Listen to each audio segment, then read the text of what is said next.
अस्सलाम वालेकुम। मेरा नाम Ali Raza Mahar advocate. Federal health minister Qadir Patel साहब ने इन डिटेल कल अपनी गुफ्तगू में इमरान खान साहब को डिस्कस किया। उन्होंने कहा कि जब हमने इमरान खान साहब को गिरफ़्तार किया तो हमने इनका मेडिकल करवाया, एक मेडिकल टीम तश्कील दी जिन्होंने इसका टेस्ट किया पिम्स हॉस्पिटल में। तो मेडिकल की रिपोर्ट में हमें ये मिला, तीन चीज़ों पर उन्होंने डिस्कस किया कि हमने इनका फ़िज़िकल मुआयना किया तो हमें इनके जिस्म पर किसी किस्म की कोई भी खराश नहीं मिली। उनका कहना ये था कि इमरान खान साहब को कोई गोली नहीं लगी, उनकी कोई टांग फ्रैक्चर नहीं हुई। नंबर 2, हमने इनका यूरिन टेस्ट किया तो यूरिन टेस्ट में हमें ये इंकशाफ हुए कि इमरान खान साहब कोकीन और शराब के हाई लेवल के एडिक्टेड पर्सन हैं। तीसरे नंबर पर हमने इनसे गुफ्तगू की, सवाल और जवाब किए, इनका मेंटल लेवल चेक करने की कोशिश की तो हमें मालूम हुआ कि इमरान खान साहब तो पागल हैं, वो तो अपना दिमागी तवाज़ुन खो चुके हैं। ये तमाम बातें federal health minister Qadir Patel साहब ने की हैं जी। मीडिया पर बैठकर एक डॉक्यूमेंट को सपोर्ट बनाकर कि ये पब्लिक डॉक्यूमेंट है, मैं इसको अवाम में लेकर आ सकता हूँ।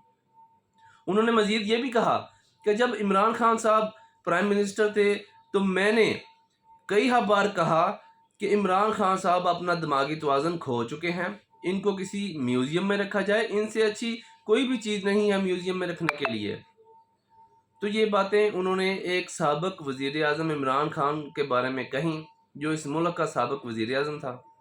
अब उसको चूँकि गवर्नमेंट ने, पीडीएम ने और तमाम फोर्सेस ने मिलकर कॉर्नर पे लगाया हुआ है, हर तरफ से उसे ब्लैकमेल किया जा रहा है। कभी उसके रहनुमा भगा दिए हैं सारे, कभी उनको ईसीएल में डाल दिया है, उनका इवन के इंटरनेट भी मुअत्तल कर दिया है, एक घर में उन्हें महसूर कर दिया है ताकि वो हमारे साथ डील करने पर आ जाए, या खुद को सरेंडर कर दे और कहे मुझे जेल में भेज दो, या वो सुसाइड कर ले। इस हद तक ब्लैकमेल किया जा रहा है।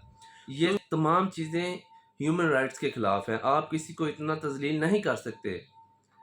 आप कानूनी कार्रवाई करें, अपने बदले भी चुकाएं, जो आपके साथ हुआ है वो भी पूरा करें, लेकिन किसी भी इंसान को इस कदर जलील ना करें, इस कदर रिसवा ना करें कि उसे पागल डिक्लेयर कर दिया जाए।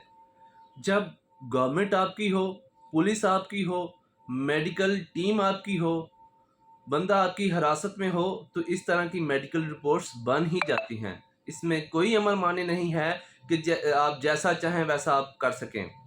तो आप सब कुछ कर सकते हैं। वो पागल है, वो पागल डिक्लेयर आपने कर दिया है, वो हो भी सकता है, क्योंकि सब कुछ आपके इख्तियारात में है, आप उसका नाजायज़ इस्तेमाल कर रहे हैं। ये तो ह्यूमन राइट्स की वायलेशन है। आप किसी की तज़लील इस तरह नहीं कर सकते, जैसे आपने कल मीडिया पर बैठ के उसको इस कदर ज़लील किया, इस कदर रुसवा किया कि अब वो पागल है। इस मुल्क के, इस कौम के फ़ायदे के लिए बोलता है, यंगस्टर के लिए बोलता है, उनके फ्यूचर के लिए बोलता है, और वो पागल है। मैं समझता हूँ कि एक इस्लामी जमहूरिया पाकिस्तान के साबिक़ प्राइम मिनिस्टर के बारे में इस तरह की गुफ्तगू करने वाले के ख़िलाफ़ कानूनी कार्रवाई होनी चाहिए, जबकि इवन के इमरान खान साहब ने, पाकिस्तान तहरीक-ए-इंसाफ ने कादर पटेल साहब के ख़िलाफ़ कानूनी चाराजोई करने का फ़ैसला कर भी लिया है।